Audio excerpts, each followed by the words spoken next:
As I've embarked on this deep spiritual journey and really started to get to know myself for what feels like the first time in my whole life, so many things have risen up for me. What do I really want with my life? What lights me up? What nourishes me? What makes me excited? What do I need to leave behind? Where do I need to do this inner work? So many questions always going through my mind, so many things that I want to work on, so many things I want to learn. But the biggest question that comes back over and over again is, how can I be present? How can I be present in my body? How can I be present in my mind? How can I be present with my soul? That's a big one. And not only that, but how can I be present in the monotonous day-to-day tasks like doing laundry or drinking a glass of water? How can I be present in nature and truly appreciate its beauty? How can I be present with myself, be confident and loving towards myself? How can I be so present that I'm living a life fully lived, all the highs, all the lows, the joys and the sadness, the triumphs and the failures? How can I be present? How can I be so present in how I feel that when I look back on the memories, I'll be able to really say that I was there. I was fully there. I lived that moment fully to the best of my ability. How can I be present so I can have a life fully lived? I've made it a practice to really nourish myself this year, to listen to what I need. Do I need to sleep or rest or dance? Do I need to pamper myself? One of my favorite ways to pamper myself is through skincare, as you guys know. I believe one of the reasons why my skin has been able to heal is because I've just tuned in and listened to my intuition and started using really gentle, powerful plant-based products. Youth to the People has been one of my favorite brands for a long time. I really admire them. And so I'm so excited and grateful to be sponsored by them today. I love, love, love their superfood cleanser. It's been one of my go-tos for years now. It's very gentle and nourishing. It's formulated with cold-pressed antioxidants, kale, spinach, and green tea. This combination smells so good. It's so fresh. It feels like green juice for your face. It works incredibly to clean out your pores, remove makeup, and balance your pH. And it doesn't leave your face dry, which I love. It works great for any skin type, normal, dry, combination, or oily. One way I love to pamper myself is with a face mask. It's just so fun. It feels like such a treat. Youth to the People has an all-new Super Clay Power Mask that I absolutely love. It's the first clay mask supercharged with high-performance niacinamide, exfoliating salicylic acid, balancing kombucha, nutrient-dense blue algae. Such an incredible combination. It deep cleans and visibly reduces pores. It helps clear the complexion and evens out skin tone. It's great for anyone with blemish-prone skin. It's also great for blemish discoloration marks, which is one of the things I've been focusing on lately with my skincare.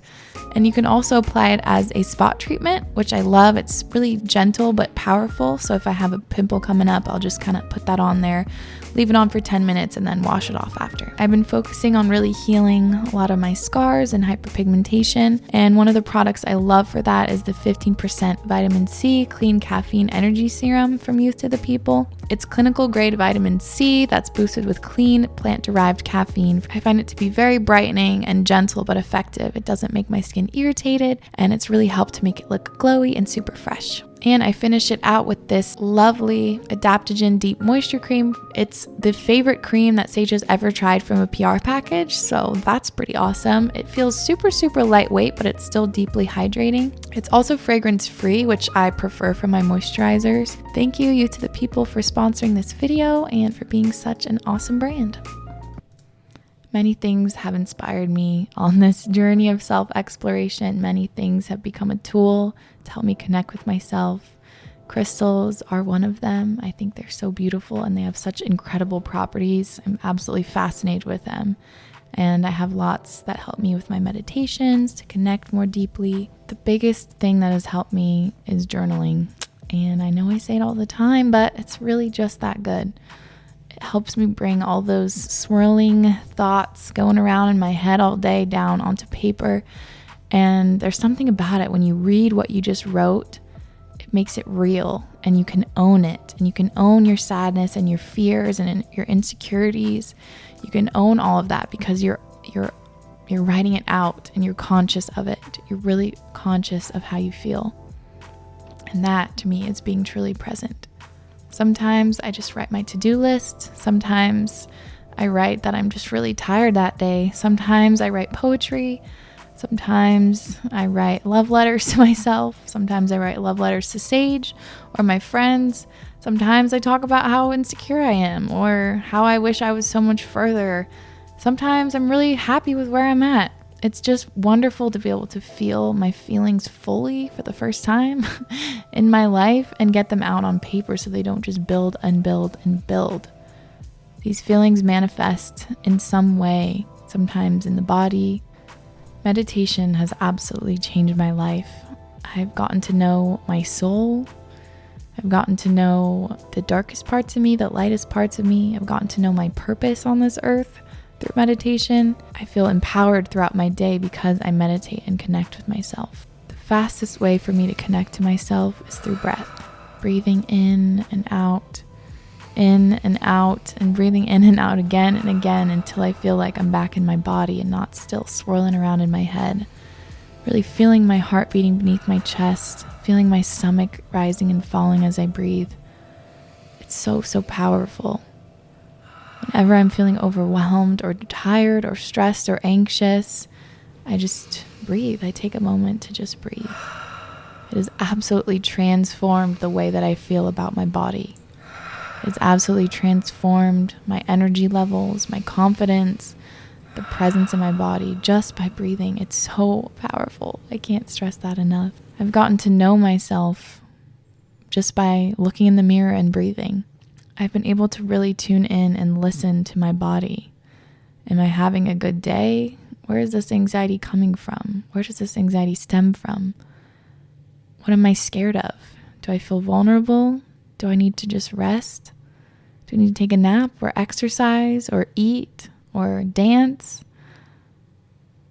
Do I need to just feel my body and be confident and love the woman that I am and the woman I'm becoming? To just shake my hips and feel how amazing it is to be in my feminine flow? Do I just need to shake my ass with no judgment and just let go of that judgment I'm holding against myself and just be in the moment, so grateful for what my body can do and how it can move? Going out in nature really helps me feel connected to my body and be present, even if it's just going out in my backyard. We have an incredible jungle in our backyard that's wild and untamed and so beautiful. There are huge trees that are so old. There's moss and overgrown grass and ferns and branches and so many plants. There's mushrooms. And I love to just wander around in the backyard and take a bunch of deep breaths, smell that fresh PNW air, feel the rain on my face or the sun on my face, and just connect to the earth. Being on the computer all day or being on Instagram or being on my phone gets me so in my head and out of my body, and just taking a little stroll through the backyard helps me actually connect back to this earth that we came from, this earth that we will go into. We are connected to the earth. We are the earth. We're all one. And just strolling around in all these leaves and plants reminds me of that, and reminds me of the beauty that it holds. And just as these plants are beautiful, so am I, and so are you. We are just as beautiful as the butterfly. We were both created by this earth and by this universe. And as we can admire the butterfly, hopefully we can admire ourselves in that way one day too. I've been reading more than I ever have in my whole life this year. And I've always been an avid reader, but this year I've just made a pact with myself to completely expand my mind in every way possible. I feel like my mind and my thoughts and my values and my opinions and my beliefs are just being exploded and reformed every single day.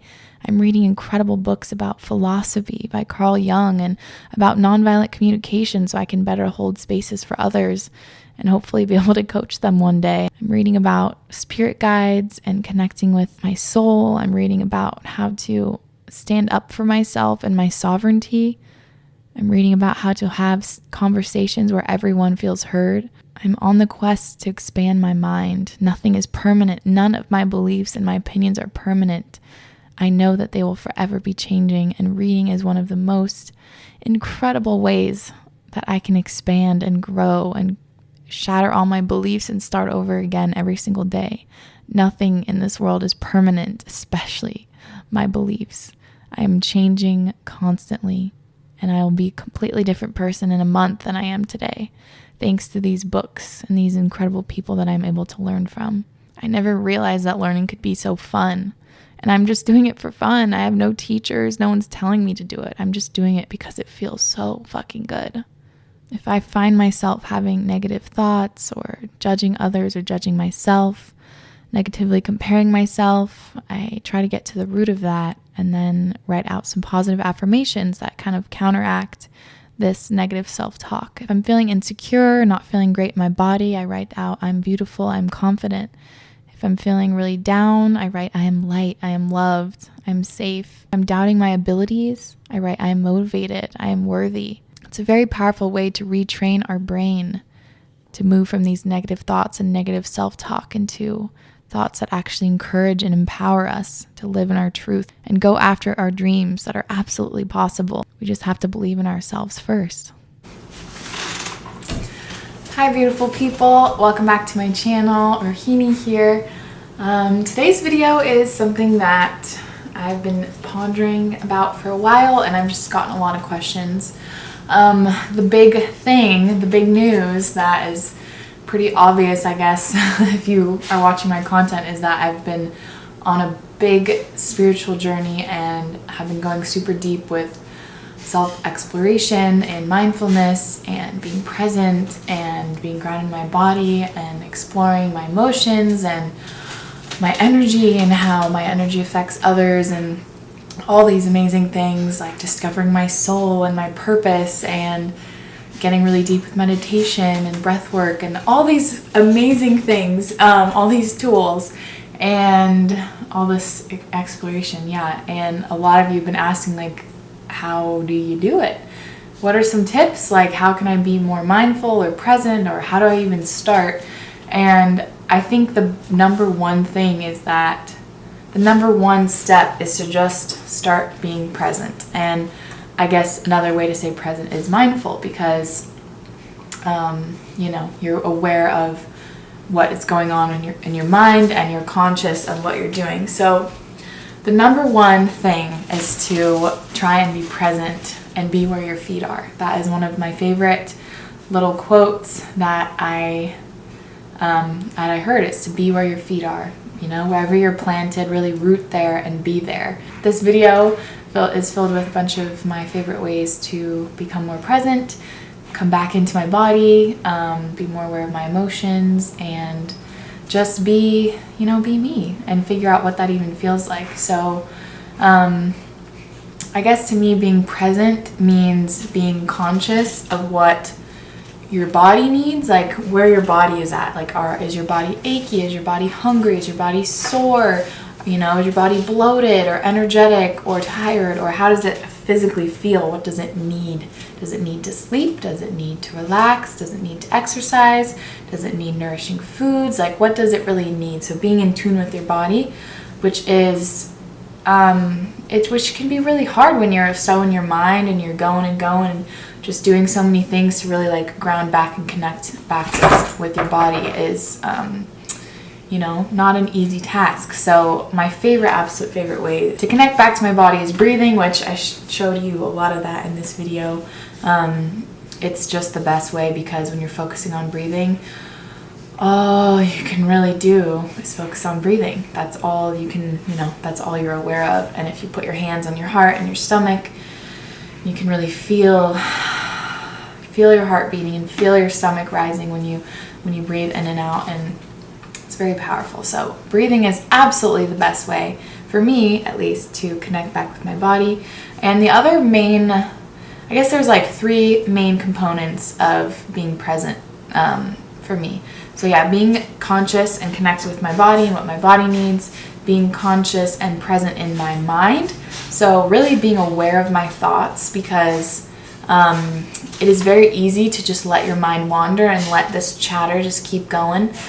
These negative thoughts and these judgments of others or judgments of ourselves or gossip or just like, silly little thoughts that really don't add to our lives at all, and oftentimes make our lives harder when we're getting in our own way or just putting ourselves down unnecessarily or judging others, judging ourselves.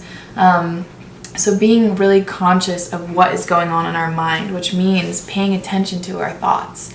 And when we have a negative thought about ourselves or someone else, to stop it and be like, what was that about? Like, why did that come up? What does that really mean?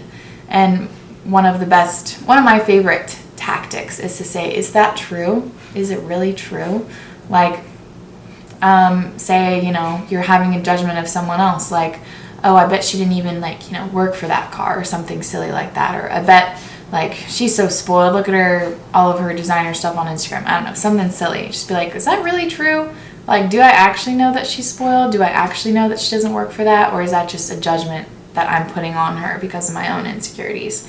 So just, questioning your thoughts and questioning the root of them helps you be able to really work on what the underlying cause is. And then once you can notice that, that's where the really deep, amazing, and painful self-work comes up. And then you can start to, notice your triggers, what gets you worked up, and figure out where that might stem from. And my favorite way to go about that is through journaling, which I've talked a lot about, and I'm going to be doing a video all about journaling soon. But for now, a great way to kind of, once you realize some of the things some of your triggers or some of your insecurities, I really like either saying them in my mind while I'm meditating or writing them out, affirmations that counteract whatever the underlying raw vulnerability is. Like for me, one of my main things is that I'm feeling actually vulnerable. Like I am not feeling super safe in certain areas or confident in my abilities, so I feel vulnerable to others' criticisms or judgments. And so one of my main affirmations is I am safe, I am confident, I am secure, I am held, I am worthy. Those are all really great ones, but my main one is I am safe. I am safe. So you're just really saying these affirmations to yourself, in my opinion, helps a lot. And you can be your own security blanket or your own soothing tool. You don't have to rely on someone else to make you feel better. You can really start to do that for yourself, which is super, super powerful and very empowering. So the next thing, right along with being conscious of your thoughts, it kind of goes along with that, but being conscious of your emotions. Oftentimes we'll just equate our emotions to these thoughts in our head, and maybe we'll notice if we're angry or if we're in an argument or feeling jealous or something, we'll notice our thoughts are a little bit jealous or angry, but it's also just being mindful of how our body feels. Like if we're angry, how does our body feel? What is rushing up through us? What's that energy and what's that emotion? And to really be mindful of these emotions, be aware of them, and really sit with them and feel where they stem from. So where is that anxiety coming from? Do you feel it in your stomach? Do you feel it in your shoulders? Do you feel it in your head or in your body? Where is it in your body that you actually feel this emotion? And what are the thoughts that are going along with it? So you can really just keep track of where you're at in all the areas, your emotions, your thoughts, and your body, because that's, the big three of the tools that we got to work with and all the things that make us us, of course, besides our soul, but that's a whole nother video. But those main three are the ways that I like to stay present and just conscious, okay, Rohini, what was that thought about? Why did you say that about yourself? Where does that really come from? Where do you feel that in your body? And really connect to that and figure out what was the root of that? When did I first feel like this? Is there something that someone said or did when I was little that made me feel like this? Is there something that, some type of trauma that I have in the past that this is coming from? So really just connecting and feeling out where all of this is coming from, how it's showing up. For me, I never understood, it took me a really long time to connect the dots that whenever I was really stressed, I wouldn't manifest it in thoughts. I'd be like, oh, I'm fine, everything's totally fine, but I'd get headaches, I wouldn't sleep, I'd be way more I'd get nauseous, and I'd get really, really tense in my shoulders and my neck. And I've told this story before, but when I was the most stressed I've probably ever been, earlier this year, I kinked my neck out of nowhere, and I couldn't move my neck. And I had to go to a chiropractor and do a bunch of rehab exercises, all from stress. There was nothing else but stress that caused my neck to truly kink, and I could not move it. So our emotions manifest in our body so clearly. And if we're tuned into our body, we can really feel what the heck is going on with us and where is this coming from, instead of just like shoving all these emotions, these feelings, these thoughts, just shoving them away. And eventually they will manifest in the body in some way or another. So if we can catch them at the beginning, or kind of notice them as they're happening, it's really powerful, and we have the opportunity to deal with it head on instead of pushing it aside, which is really great. Another way that I really like to ground into my body, because I am an air sign, I have a lot of air signs in my chart, and I'm just very up here. Like, I got a psychic reading recently, and she's like, your third eye chakra is like, whoa, going crazy. Like, I'm very up here. I have, a lot of energy up here. And if I am if I really feel, okay, Rohini, where is the energy in your body? It's definitely not down here. It's all up here. Like, oh, so much going on. So what I like to do is I recorded myself doing this, but basically, and I've talked about this on the podcast too, basically kind of rub your hands together, get this like energy going between your hands, and then you feel the energy above your head, and you can close your eyes, kind of feel this energy between your hands, and imagine you can imagine like a golden egg or a golden beam of light that's above your head, and imagine that as your energy. And then just bring it down and kind of walk yourself through it. So you're bringing this energy down over your head, over your eyes, and your mouth, and down your neck, and over your chest, and down your stomach, and over your thighs, and your knees, down your legs, down over your feet, and then ground your feet into the earth. And this energy roots down from your feet into the earth, and roots down, down, down. And these roots attach into the earth and put you fully in your body. And now you're weighted down and attached into the earth. So it feels really good. I really like doing that. If I'm totally out of it, like I'm just going, bah, I'll just stop and go in a room somewhere and just do that. Or if you are like out somewhere or with a bunch of people and you don't have the time or like feel comfortable doing that whole shindig, you can just really like focus on your feet and imagine roots coming out of your feet and down into the earth. I did not make this technique up. This is a very old technique, and I find it to be really helpful. So if you're someone who has a lot of energy up here, it can be nice to really bring it down and bring it into your body and into the earth, because once our energy is down into our body, we can become more aware of how we feel, and not just be so in our heads. So those are some of my tips. It's like the starter tips, I guess, and I get really deep into all of this stuff on my podcast, Acting My Age, if you want to listen to that. I just am so grateful to be on this journey, and I'm, just so truly grateful. That's the best word. I'm just amazed at what my body can do and what my mind can do, and figuring out my soul and my purpose, and all of it is so cool and so special. So just grateful for you guys for being here, and those of you who are sticking around and wanting to be on this journey with me. I really love and appreciate you, and I'm so excited for all of this, and I'm totally happy and grateful to be able to share these with you. So I hope you enjoyed this video, and thank you to Youth to the People for sponsoring it. The gentle natural route has really been wonderful for my skin. So thank you, Youth to the People. Go check them out using the link down below. And thank you so much for watching. Wishing you an incredible day, sending lots of love, and I'll see you soon. Bye.